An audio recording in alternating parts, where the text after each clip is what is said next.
हरे कृष्ण. आपलं सर्वांचं माझ्या यूट्यूब चॅनलवर स्वागत आहे. तर व्हिडिओला स्टार्ट करायच्या पहिले प्लीज माझ्या चॅनलला सबस्क्राईब करा, लाईक करा, शेअर करा. आणि भगवद्गीतेबद्दलच आपण मी वाचत आहे, जे तुम्हाला कळेल असं. आणि चला तर आपण सुरू करूया याच्यासमोरच.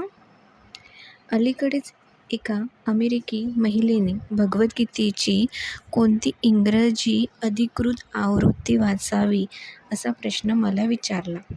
भगवद्गीतेच्या इंग्रजीमधील अनेक आवृत्त्या अमेरिकेत उपलब्ध आहेत, पण माझ्या पाहण्यात तरी केवळ अमेरिकेतच नव्हे तर भारतातसुद्धा जिल्हा पूर्णपणे अधिकृत म्हणता येईल अशी गीतेची एकही आवृत्ती नाही.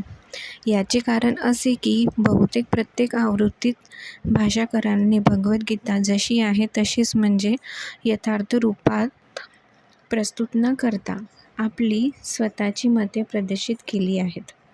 भगवद्गीतेचा मूळ आशय भगवद्गीतेतच सांगितला आहे. तो याप्रमाणे आहे. आपल्याला एखाद्या विशिष्ट औषध घ्यावयाचे असेल तर औषधावर लिहिलेल्या निर्देशनानुसार ते घेतले पाहिजे, हो की नाही?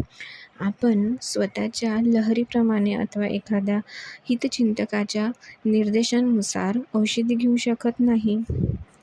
त्यावरील आदेशानुसार अथवा वैद्यांच्या आदेशानुसार ते घेतले पाहिजे. त्याचप्रमाणे भगवद्गीताही तिच्या प्रवक्त्याने सांगितलेल्या आदेशानुसार मान्य अथवा स्वीकार केली गेली पाहिजे. भगवद्गीतेचे प्रवक्ते भगवान श्रीकृष्ण आहेत. भगवद्गीतेच्या प्रत्येक पानावर त्यांचा उल्लेख परमेश्वर अथवा भगवान म्हणून केला आहे.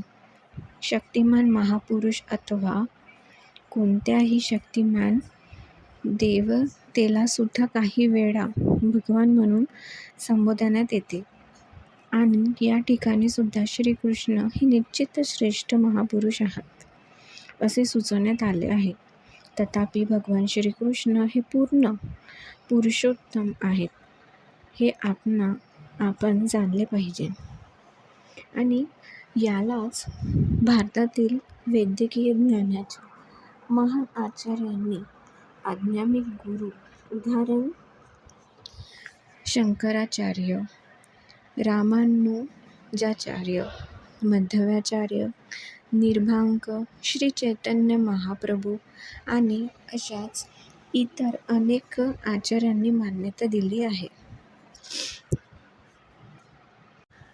तुम्हाला कसा वाटला व्हिडिओ मला नक्की सांगा.